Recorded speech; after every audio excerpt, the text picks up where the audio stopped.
একটা নদীর পাশে 3টে জেলে বাস করত। তারাই নদীতে অনেক দিন ধরে মাছ ধরেছিল। চল আজ একটু অন্য নদীতে যাই, শুনছি এখানে মাছ কমে গেছে। হ্যাঁ, ভালো কথা। নতুন নদীতে গেলে হয়তো বেশি মাছ পাবো। এই বলে তারা সেখানে রওনা করলো। তারা অনেক খুশি ছিল, কারণ তারা অন্য নদীতে যাচ্ছে।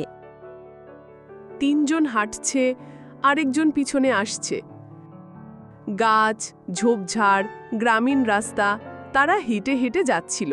শুনছি ওখানে অনেক মাছ পাওয়া যায়। এই বলে তারা সেই নদীর উদ্দেশ্যে হাঁটতে থাকে। তারা হাঁটতে হাঁটতে সেই নদীতে পৌঁছে যায়, কিন্তু সামনে তান্ত্রিক বসেছিল। এই থাম তোরা, এই নদীতে জাল ফলাস না। যেই এই নদীতে জাল ফেলেছে সে আর ফিরে আসেনি, তোমরা সাবধান।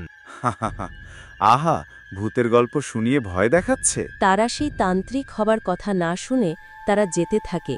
তারা জাল ফেলছে নদীতে, পানির ঢেউ কাঁপছে অস্বাভাবিকভাবে। তারা মাছ মারতে ছিল খুব আনন্দের সাথে, কিন্তু পিছন দিয়ে যে একদম ডাইনি আসছে সেটা তারা খেয়াল করেনি। ডাইনি অনেক ভয়ঙ্কর, গাল কাটা, পিছন দিয়ে আসছে। সেই ডাইনি টিভি শুনতে সে হাজির হয়। তোরা কেন আমার নদীতে জাল ফেললি? তোদের আমি ছাড়ব না। এই বলে ডাইনি অনেক ভয় দেখাতে থাকে।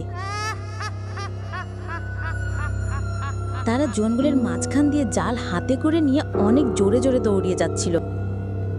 এখন থেকে আর এই নদীতে জাল ফেলবো না। তান্ত্রিক সত্যি ঠিকই বলেছিল। তারা শেখার কুননে উঠে চলে যায় সেই আগে কোন নদীতে।